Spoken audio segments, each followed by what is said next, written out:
Look up on a clear night, and the sky seems permanent. The stars have hung there through every human story ever told, through empires, through ice ages, through the slow drift of continents. And yet every point of light overhead is a countdown. Each star is spending a finite fuel, and when it is gone, it does not return. The universe, as it appears now, luminous and crowded with fire, is a brief chapter. The far longer story is one of cooling, dimming, and an emptiness so vast it strains the imagination. Physicists have a name for where this is all heading: the heat death, sometimes called the Big Freeze.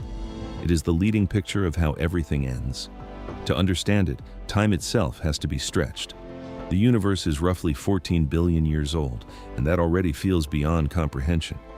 But the eras ahead unfold across numbers so enormous that ordinary counting collapses. Scientists measure them in powers of 10, a 1 followed by dozens, then hundreds, then thousands of zeros. Against that scale, the entire history of stars and planets and living things occupies a sliver at the very beginning, a flash of light before a night without dawn. The first great transformation is the death of the stars. Right now, the cosmos is fertile. Clouds of gas collapse under their own weight, ignite and burn. But the raw material is running out. Every generation of stars locks away hydrogen in the ash of its own remains, and the galaxies are slowly using up the gas from which new suns are born. Somewhere around 100 trillion years from now, the last star will form. After that, no more will ever be lit. The stars already shining will go out one by one, according to their size. The giants burn brightest and die fastest, collapsing and exploding in a matter of millions of years. The smallest stars, the red dwarfs, are the patient ones. They sip their fuel so slowly that a single red dwarf can glow for trillions of years, long after every brilliant blue star has faded to nothing. These dim, cool embers will be the last lights in the sky, faint red points scattered through darkening galaxies, outlasting everything grander than themselves. And then, even they surrender. As the last red dwarfs cool, the universe enters what is called the degenerate era, a long twilight populated by the corpses of stars. There are white dwarfs, the exposed cores of suns like this one, slowly radiating away their heat. There are neutron stars, so dense that a spoonful would weigh as much as a mountain. And there are the stellar mass black holes, the collapsed hearts of the largest stars. No fresh light is being made anywhere. The galaxies have become vast cemeteries, wheeling silently through a black sky, their remnants drifting and occasionally colliding across spans of time no clock could ever hold. Even these remnants are not truly permanent. According to much of modern physics, the very protons that make up ordinary matter may not last forever. Over an almost inconceivable stretch, perhaps 10 to the power of 34 years or longer, protons themselves may slowly decay, dissolving into radiation and lighter particles. If that holds true, then the white dwarfs and neutron stars will quietly evaporate from the inside out, their solid substance leaking away as faint energy.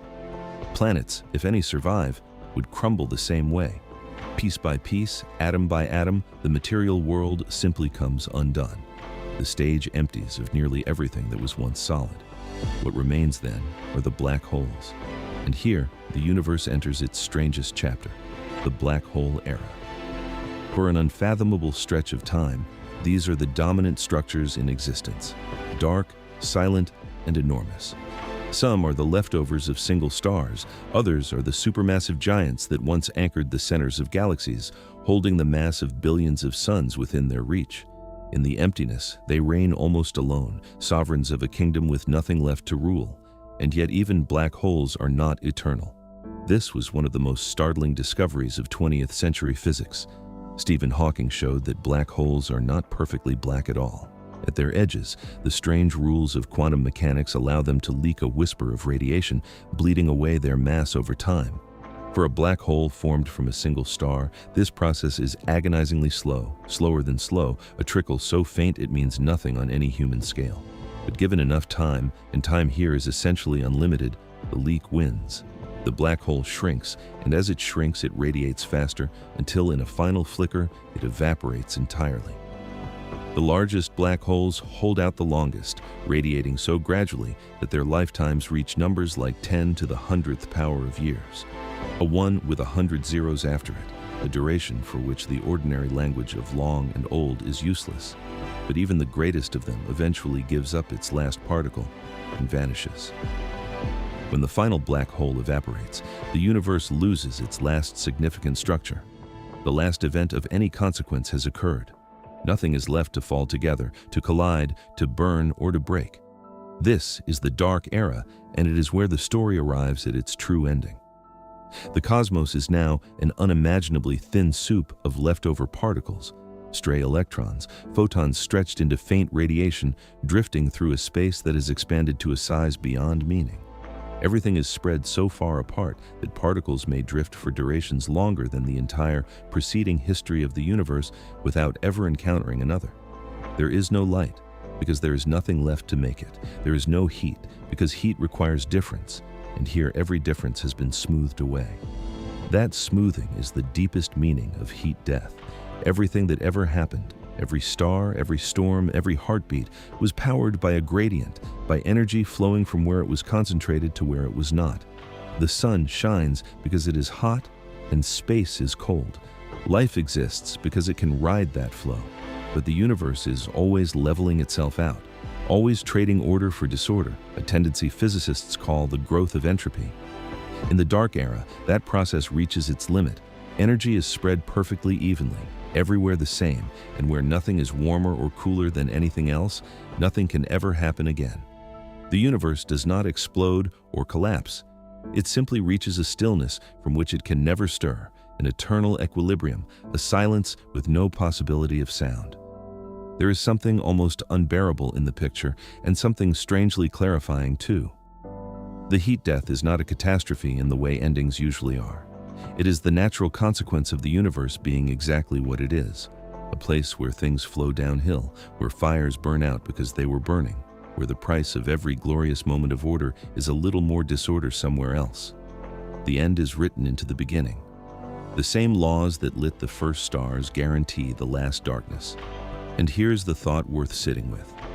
All of this, the entire luminous age of stars and worlds and minds able to contemplate them, is happening now in the earliest, brightest sliver of cosmic time. Existence right now is unusually rich, unusually warm, unusually full of things that flow and shine and think. That will not last. Compared to the eternity of stillness ahead, the era of light is a single spark against an endless night, which makes the spark precious rather than pointless.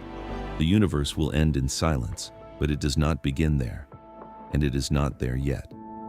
For a while, a long, warm, improbable while, there is fire in the sky, and there are eyes to see it, and there's time enough to wonder where it all leads. The stars are a countdown, yes, but a countdown means the clock is still running, and the light is still traveling, and somewhere on a small world circling an ordinary star, someone is looking up.